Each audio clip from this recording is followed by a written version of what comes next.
যুদ্ধ পরিস্থিতি গোটা বিশ্ব জুড়ে।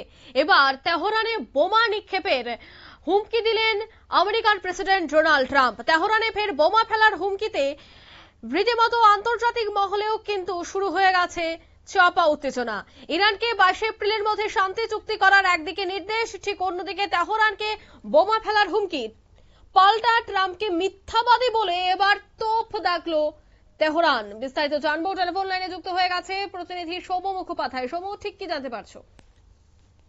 যুদ্ধবিরতি নিয়ে ফের একটা হুঁশিয়ারি দিয়েছে মার্কিন প্রেসিডেন্ট ডোনাল্ড ট্রাম্প। তিনি পরিষ্কারভাবে ইরানকে জানিয়ে দিয়েছে যে আগামী বুধবার অর্থাৎ 21শে এপ্রিল, যেদিনকে সাময়িক যুদ্ধবিরতির মেয়াদ শেষ হচ্ছে, তার মধ্যে যদি শান্তি চুক্তি না হয় তাহলে ফের তেহরানে বোমা ফেলবে বলে তিনি হুঁশিয়ারি দিয়েছেন। পরিষ্কার জানিয়েছেন যে মার্কিন বায়ুসেনা কিন্তু রেডি আছে, যদি আগামী বুধবারের মধ্যে ইরান শান্তি চুক্তি না করে তাহলে তেহরানে ফের বোমা ফেলাবে এবং সেটা আরো ভয়াবহ হবে।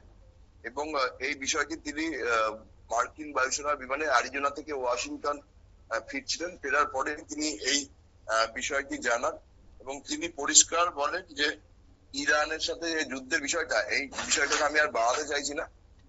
ইরানের বন্দর যেরকম ভাবে থমকে আছে সেভাবেই রাখা হবে। যদি সেটা থাকে, ওরা হরমুজে কোনো রকম কোনো গন্ডগোল করার চেষ্টা করে এবং শান্তি চুক্তি না করে, তাহলে আমরা আবার বোমা ফেলা শুরু করবো। বিষয়টা হচ্ছে এখন পর্যন্ত যেটা জানা গেছে যে 21 তারিখ যেহেতু যুদ্ধবিরতির মেয়াদ শেষ হচ্ছে, তার আগে 20 তারিখ ইসলামাবাদে শান্তি বৈঠক হবে বলে ইরানের সূত্রে জানা গেছে এবং রোববারই পাকিস্তানে ফের দু পক্ষের প্রতিনিধি দল পৌঁছে যাবে। এর আগে গত 11ই এপ্রিল বৈঠক হয়েছিল, কিন্তু সেখানে সমাধান সূত্র মেলেনি। 21 ঘন্টা ধরে আলোচনা হয়েছিল কিন্তু কোনো লাভ হয়নি।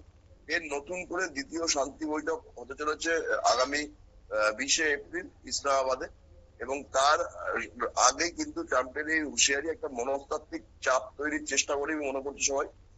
মনে করা হচ্ছে যে 20 তারিখ যদি শান্তি বৈঠকে কোনো সমাধান সূত্র না মেলে, তাহলে 21 তারিখের পরে আর কিন্তু যুদ্ধবিরতির মেয়াদ বাড়াতে চাইছে না ট্রাম্প, সরাসরি বোমা মারার হুঁশিয়ারি তিনি দিচ্ছেন। অন্যদিকে ইরানের তরফ থেকে কিন্তু ট্রাম্পকে রীতিমতো তোপ ডাকা হয়েছে। বলেছে যে ট্রাম্প 1 ঘন্টার মধ্যে 7টা দাবি করেছে এবং যার সবটাই মিথ্যা, এমনই অভিযোগ করেছে ইরানের পার্লামেন্টের স্পিকার মোহাম্মদ বাগের কালিগাফ। তিনি বলছেন ট্রাম্প যা যা দাবি করেছে সবই মিথ্যা এবং ট্রাম্প যে ধরনের আচরণ করছে তাতে চুক্তি আদৌ সম্পন্ন হবে কিনা সেটা নিয়েও কিন্তু ইরান একটা সন্দেহ প্রকাশ করেছে।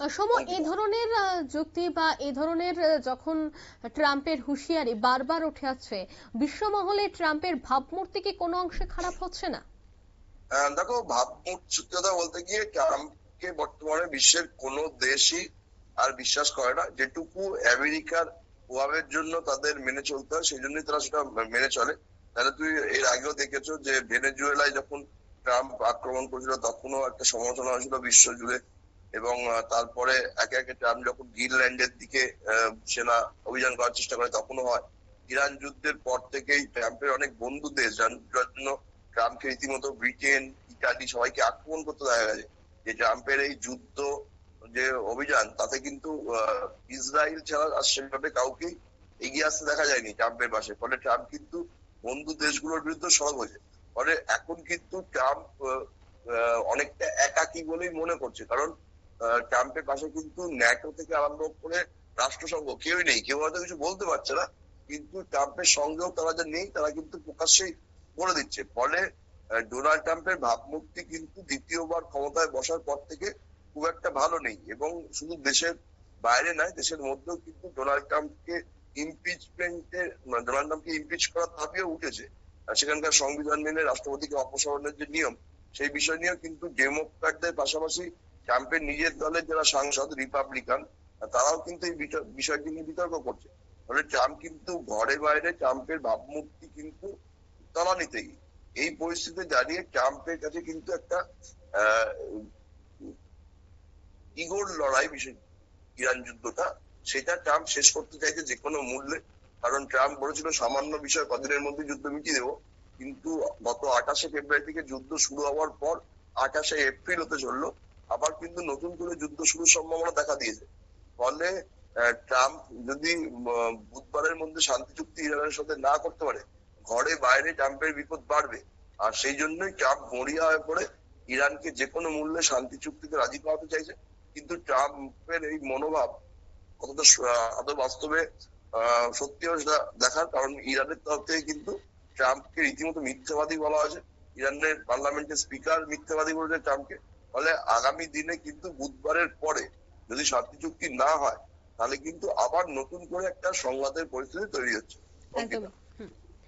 অর্থাৎ শান্তি চুক্তি না হলে একটা বড়সড় সংঘাতের সম্ভাবনা কিন্তু থেকেই যাচ্ছে। তবে 22শে এপ্রিল কি হয় তার দিকেই থাকছে নজর। নিয়ে নিচ্ছি ছোট একটি বিজ্ঞাপন, বিরতির সঙ্গে থাকুন।